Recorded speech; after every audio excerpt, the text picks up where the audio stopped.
Hi, this is Dinesh Gangasani. Welcome to my channel think about this. రీసెంట్గా America 47వ అధ్యక్షుడిగా ఎన్నికైనటువంటి Donald Trump రావడమే కొన్ని కీలక ఆదేశాలు జారీ చేయడం, దానివల్ల ఎవరైతే ఇతర దేశాల నుండి అమెరికాకి వలస వెళ్ళి అక్కడ సెటిల్ అయ్యారో, లేదా చదువుకోవడానికి వెళ్ళిన వాళ్ళు కావచ్చు, చిన్న చిన్న పనులు చేసుకోవడానికి ఎవరైతే వెళ్ళిన వాళ్ళు ఉన్నారో చాలా దేశాల మంది ప్రజల్లోకి భయాందోళనలకు గురయ్యారండి.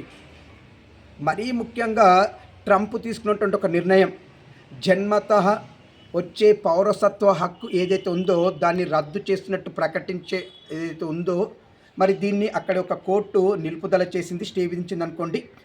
మరి ఇక్కడ ట్రంప్ తీసుకున్న ఈ నిర్ణయం వల్ల లాస్ అవుతున్నటువంటి ప్రజలల్లో ఎక్కువ మంది మన భారతీయులు కూడా చాలామంది ఉన్నారండి, కొన్ని లక్షల మంది. నాకు ఇక్కడ ఒక చిన్న అనుమానం వచ్చింది. ఆ అనుమానం ఏంటంటే, మరి ట్రంపు భారతీయుల ఓట్లతో కూడా గెలిచినవాడండి. ఎందుకంటే భారతీయులకి ఫేవర్గా ఉంటాడన్న ఉద్దేశంతో భారతీయులు కూడా చాలామంది ట్రంప్కే సపోర్ట్ చేశారు. ఈవెన్ ఇప్పుడు ఉన్నటువంటి భారత ప్రధాని మోడీ గారు కూడా, మనకు తెలుసు మోడీ అండ్ ట్రంప్ల బంధం కూడా మనకు తెలుసు. మరి అలాంటి ట్రంపు మరి ఇంత కీలకమైన ఆదేశం ఎలా చేయగలిగాడు? మీరు బాగా ఆలోచించాలి ఇక్కడండి. సరే, అక్కడ ట్రంప్ కీలక ఆదేశం జారీ చేస్తాడు, అది వాళ్ళ కంట్రీ ఇష్యూ అనుకుందాం. కానీ ఇక్కడ నాకు ఒక చిన్న అనుమానం వచ్చిందండి. మీరు కూడా బాగా ఆలోచించండి, దీన్ని చెప్తాను. ఇప్పుడు మన కొద్దిగా మోడీ దగ్గరికి వద్దాం. ఇక మోడీ గారిని ఇక్కడ ఉన్న మీడియా ఏమని భజన చేస్తుందో మనం అందరు చూస్తున్నాం. ఏమని విశ్వగురువు. నాకైతే చాలా నవ్వు వస్తుందండి. మరి ఎందుకు విశ్వగురువు అనేది, మరి ఇక్కడ మీడియా ఎందుకు మరి అంతలా చేస్తుంది అనేది తర్వాత చూసుకుందాం. మరి ఆయన ఎంత పెద్ద విశ్వగురు అనేది, అతను కనుక పవర్లో లేకపోతే ఒక్కొక్కడు అతను చేసిన ప్రతిదీ బయటకు వచ్చాడు. ఎంత పెద్ద విశ్వగురువో, ఏం చేశాడు అన్నీ బయటకు వస్తాయి. నాకైతే ఇదే ఒక చిన్న ఎగ్జాంపుల్ చెప్తాను చూడండి. అంత పెద్ద విశ్వగురువు, నువ్వు ప్రపంచంలో ఉన్నటువంటి కంట్రీస్లో ప్రాబ్లమ్ సాల్వ్ చేసినావు అన్నా నల్లని విశ్వగురువు. మరి రష్యా యుక్రెయిన్ కొట్టుకుంటుంటే స్టార్టింగ్లో ఎప్పుడు ఇంటర్ఫియర్ కాలేదండి. అప్పుడు స్టార్టింగ్లోనే 1-2 మంత్స్లోనే నువ్వు ఏదైనా ఆపగలిగితే ఉన్నంతలో కేపబుల్ అనేవాళ్ళం. ఆ 2 years అయిపోయిన తర్వాత ఏదో అది చేశాడు. చాలా విషయాలు ఉన్నాయండి. ఇంకా మరి ఇక్కడ కూడా నాకు ఈ ఇష్యూలో ఏది ట్రంప్ తీసుకున్న ఇష్యూలో దీన్ని తన అనుకూలంగా మార్చుకునే పనిలో ఏమన్నా ఉన్నాడా? ఎందుకంటే కొన్ని ఉంటాడండి, దీన్ని మళ్ళీ తర్వాత చెప్తాను, ఒక 2 minutes తర్వాత ఎందుకు ఉంటాడనేది ఇక్కడ చెప్తాను చూడండి.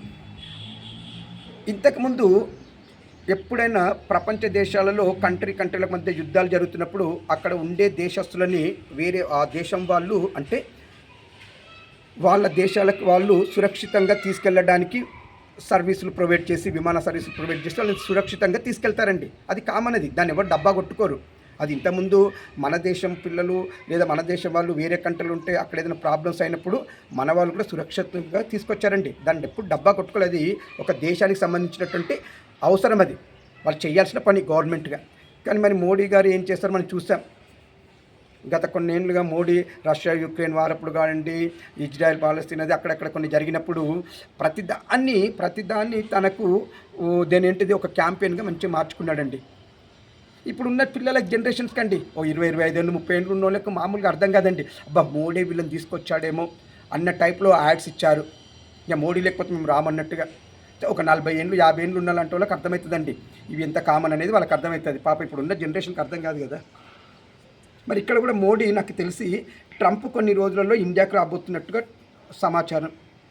ఇప్పుడు చూడండి, ఒక చిన్న లాజిక్ వస్తాడు. ఇక రాగానే ఏం చేస్తాడంటే, ఈయన విశ్వగురువుగా ఇంకా అది చేసుకోవడానికి ఇక ట్రంప్ని వీళ్ళిద్దరి మధ్యలో ఏదో చిన్న జరిగే ఉంటుంది. నువ్వు ఇట్లా చేయి, నువ్వు నా దగ్గరికి రా, నేను ఇట్లా అడుగుతానన్నట్టుగా. ఏం అడుగుతాడంటే, ఇప్పుడు చూడండి, మీరు తీసుకొచ్చిన జన్మత పౌరసత్వ హక్కు వల్ల మా భారతీయులకు అదవుతుంది, కొద్దిగా చూడండి అన్నట్టు మాట్లాడి ఏదో ట్రంప్ని ఒప్పించినట్టుగా ఓ బిల్డప్ క్రియేట్ చేస్తారు.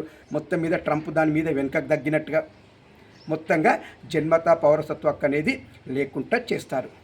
ఇక ఇప్పుడు చూడండి ఉంటుంది, ఇక మోడీ వల్లనే ట్రంప్ వెనక్కి తగ్గారు, ఇక రియల్గా విశ్వగురువు మోడీయే అన్న బిల్డప్ అక్కడ క్రియేట్ అవుతుందండి.